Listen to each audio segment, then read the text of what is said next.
à tous et bienvenue sur Passion Sport TV. Chaque semaine, j'aurai le plaisir de vous retrouver en compagnie des petits Sam. Bonjour les petits Sam. Bonjour Mila, bonjour à tous.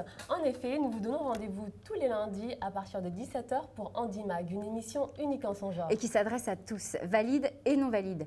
Cette émission consacrée à l'handisport et au sport adapté sera l'occasion de vous mettre en valeur. Chaque semaine, nous vous informerons des nouveautés en matière d'équipement et de mobilité et bien plus encore. Nous vous ferons découvrir plein de trucs et astuces bien utiles à votre pratique sportive. Et pour cela, nous serons accompagnés de nos deux charmants chroniqueurs, bonjour messieurs, et des deux meilleurs représentants de l'handisport, El Hadji, qui nous fait le plaisir d'être présent sur ce plateau, bonjour, et Riyad, que nous sommes allés rencontrer.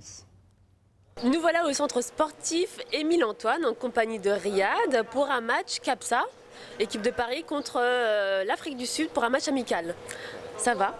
Ça va, c'est toujours agréable de recevoir une équipe nationale qui nous fait honneur d'être présent sur notre terrain. Ils préparent les Jeux paralympiques de 2012, donc ils font une petite tournée en Europe pour se préparer, pour pouvoir jouer les Jeux d'Afrique qui sont qualificatifs pour les Jeux paralympiques. D'accord, eh bien on te souhaite bon courage et on te retrouve tout à l'heure. On aura l'occasion d'un peu plus en savoir sur Riyad.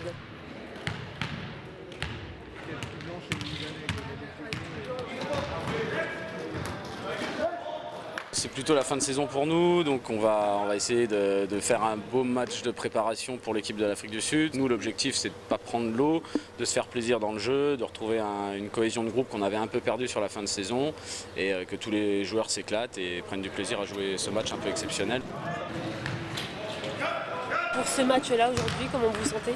C'est plus un match amical, hein. C'est pour préparer les petits jeunes qui ont fait un travail excellent cette année, pour leur montrer le niveau international. Ça apporte toujours de l'expérience pour nous et pour voir à notre niveau, est-ce qu'on peut se comparer avec des gens comme ça, quoi.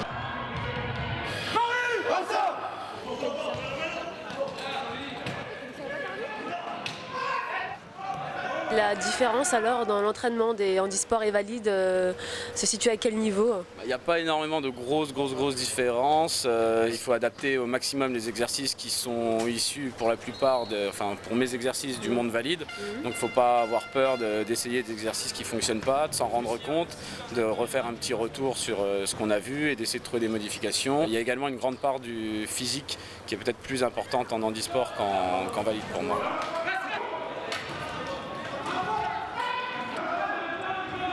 Très beau match. Match très physique, assez compliqué, on n'a pas été ridicule. Bon, on a tenu les premiers cartons et après ils ont un peu pris le large. C'est quand même une équipe nationale.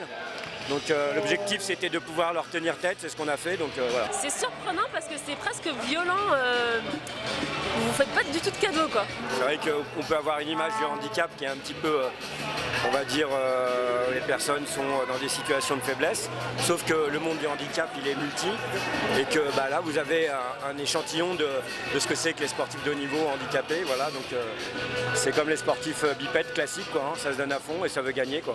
Est-ce que tu peux nous dire quelques mots sur CAPSA ? C'est une association qui a voulu, dès le départ, utiliser le sport comme outil pédagogique et éducatif. On est évidemment une équipe de basket, mais on fait beaucoup d'interventions dans les écoles, les entreprises, les prisons, pour essayer de faire évoluer un petit peu les mentalités. Et on a une philosophie on fait de l'intégration à l'envers. Je ne sais pas si vous avez remarqué, mais on a des joueurs qui sont valides et qu'on met sur des fauteuils. Dans Passion Sport TV, vous êtes un des partenaires référents justement. Et comment vous comptez vous impliquer dans cette nouvelle chaîne du sport amateur ? Pourquoi je me suis plus ou moins impliqué dans la Passion Sport TV ? C'est que c'était indispensable qu'on puisse quelque part donner une visibilité, ouvrir une fenêtre sur l'autre monde du sport qui est la majorité du sport en France. Et le fait d'avoir un outil médiatique qui puisse permettre de mettre en avant toute cette énergie, tout ce positif, parce qu'on voit qu'en les grands médias, on voit les pros et on voit que les problèmes. Nous, on a envie de montrer les bonnes choses, ce qui rend les gens heureux. Et ça rend les gens heureux. Voilà. Et le monde du sport est tellement riche que moi j'ai vraiment envie de faire en sorte que on découvre le sport universitaire, qu'on découvre le sport féminin, qu'on découvre le sport handicap, qu'on découvre le sport des seniors, qu'on découvre tous ces gens qui sont dans leur région, dans leur ville, dans leur territoire et qui animent tous les soirs, tous les week-ends, qui font vivre ces passions. Merci d'avoir répondu à nos questions et on se dit à bientôt. Ok, au plaisir. Et puis bonne passion. Merci. Ala Djiba, une des figures emblématiques de l'athlétisme handisport français, nous fait le plaisir d'être sur le plateau. Spécialiste du 200 mètres et du 400 mètres handisport, depuis de nombreuses années, défend avec brio les couleurs de la France lors des différents championnats internationaux. Ala Dji, qui rappelons-le, a aussi inspiré un long métrage, La ligne droite, réalisé par Régis Varnier.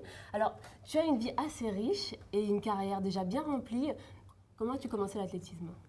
En fait, mon déclic, ça a été en 1984, au moment des Jeux de Los Angeles, où j'ai découvert Carl Lewis. Et ton moment le plus fort, le plus marquant en tant que sportif, ça a été quoi?